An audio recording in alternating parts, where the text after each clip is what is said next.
एक अधूरी मोहब्बत का राज। शाम का वक्त था। सूरज अपनी आखिरी किरणें बिखेर कर आसमान से विदा ले रहा था। दिल्ली के सर्द मौसम में हल्की हल्की धुंध छा रही थी। पुरानी दिल्ली की गलियों में एक लड़की धीमे कदमों से चली जा रही थी। उसका नाम सिया था। चेहरे पर हल्की मुस्कान और आंखों में अनकहा सा दर्द था। वह शायद किसी का इंतजार कर रही थी। कब तक आएगा वो? सिया ने खुद से बुदबुदाया और अपनी घड़ी की ओर देखा। वह वहीं पुरानी हवेली के पास रुक गई। यह हवेली, जिसे लोग भूतिया हवेली कहते थे, सालों से वीरान थी। अर्जुन, मैं तुमसे हवेली के पास मिलना चाहती हूँ। अर्जुन ने पहले मना किया, लेकिन सिया के जिद करने पर मान गया। सिया हवेली के सामने खड़ी थी जब उसे हवेली के अंदर से हल्की हल्की आवाजें सुनाई दीं। उसका दिल तेजी से धड़कने लगा। वह चाहती थी कि अर्जुन जल्दी आए। अचानक उसे लगा जैसे कोई परछाई हवेली के अंदर हिली हो। कोई है क्या?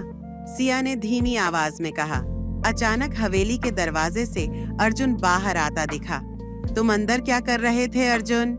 सिया ने घबराते हुए पूछा। कुछ नहीं सिया, चलो यहाँ से चलते हैं। अर्जुन की आवाज में एक अजीब सा तनाव था।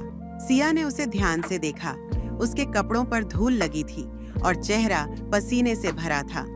तुम मुझसे कुछ छुपा रहे हो अर्जुन, सिया ने कहा। अर्जुन चुप था। उसकी खामोशी ने सिया के दिल में शक पैदा कर दिया। वह वहीं खड़ी रही, लेकिन अर्जुन आगे बढ़ गया। सिया, तुम यहाँ अकेली मत रुको, यह जगह ठीक नहीं है। अर्जुन चला गया, लेकिन सिया वहीं खड़ी सोचती रही। उसे लग रहा था कि हवेली के अंदर कुछ है, कोई रहस्य जो अर्जुन उससे छुपा रहा है। अगले दिन सिया ने अपनी दोस्त रिया से कहा, अर्जुन कुछ छुपा रहा है, मैं आज फिर हवेली जाऊंगी। रिया ने उसे समझाने की कोशिश की, लेकिन सिया नहीं मानी। शाम होते ही वह फिर हवेली पहुंच गई। दरवाजे के पास पहुंचते ही उसे अंदर से किसी की हंसी सुनाई दी। यह हंसी अर्जुन की थी।